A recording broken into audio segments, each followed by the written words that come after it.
Joining us now is a member of that committee, Illinois' Democratic Congressman Krishnamorthi.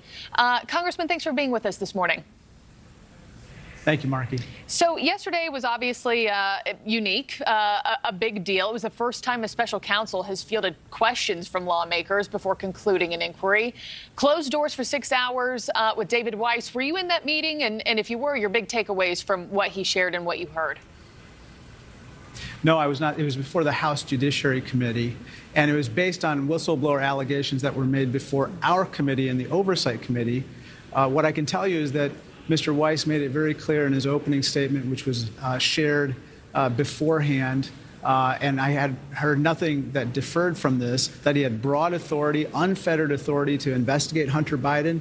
He never requested anything that he wasn't given by the Department of Justice, and he had broad scope to pursue any and all allegations with regard to Hunter Biden. Yeah, I know he had added that he was always able to do what he wanted when it came to this case. I know you've come out before and you've said in past interviews that this is a meritless investigation. You've seen no shred of evidence of wrongdoing directly by the president. But I did want to bring up something that House Oversight Chair James Comer brought to the forefront. He's really zeroed in on these various payments that James Biden made to now President Biden, including a $200,000 check in 2018.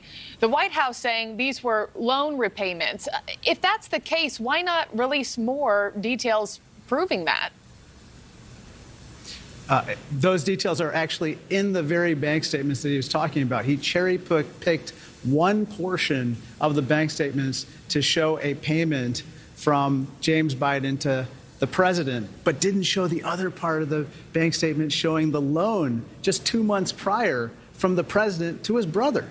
It was a short-term interest-free loan to his brother. But wouldn't that be easy for the White House to say, here it is? Fishing expedition. But wouldn't that be easy for the White House to say, okay, well then why aren't we seeing more from them? It was already there. Here's the problem, Markey, which is that this is the fishing expedition which the Oversight Committee is embarked upon. They are asking for a limitless set of financial information, potentially. We haven't seen the subpoena. They haven't shared that with Democrats or anyone else without any specification of the sources of the money or the places of concern or any transactions. And so this is a broad overreach. And again, even Republicans, Marco Rubio, Mitt Romney, Ken Buck, a member of the House Freedom Caucus, have said there's no there, and their star witness at our House impeachment hearing said that there's no basis for impeachment. Yeah, I know a lot of people do think that on both sides of the aisle, right, that there's not enough evidence yet. Yes. But even if that is the case, how big of a blow do you think that this has been or will be to President Biden's chances come 2024? Just the optics of an impeachment inquiry, the optics of all the legal woes that surround his son Hunter. How big of a blow is that to the White House? I don't think it's a blow at all. I think because here's the reason: there hasn't been a shred of wrongdoing by the president.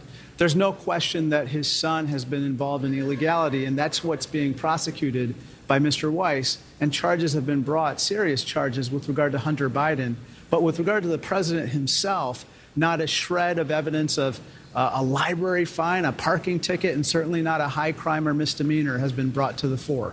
Okay. Yeah, Congressman, we'll see where this heads from here. While I still have you, if we could pivot right now to the growing tensions between China and the United States, that's going to be in big focus as the Asia-Pacific Economic Cooperation Summit will be held in San Francisco just days from now at this point. What do you hope comes of that, sir? I think a couple things. One, I'm glad that President Biden and Xi Jinping are actually hopefully meeting at this summit. I hope that the president is able to communicate to Xi Jinping our deep concern about military and economic aggression practiced by the CCP and steps to hopefully lower that. Secondly, I hope to see a military-to-military communications channel established to reduce the chance of conflict in the Taiwan Strait and the South China Sea. And then third, we need to see a continuing flourishing of people-to-people ties, whether it's the restart of the Fulbright Scholars Program in China. I know the pandas are going back from Washington, D.C. to China today. Yes, but I'm we just hoping took that that live. we can have more. I'm hoping that we can restart more commercial flights in both directions, because those people-to-people ties are the cornerstone of the relationship. Well, we'll see what the president ends up prioritizing and if that aligns with your wish list or not at that summit. We'll follow it closely. Congressman Raja Krishnamoorthi, thanks so much for your time this morning. Thank you so much. Yeah.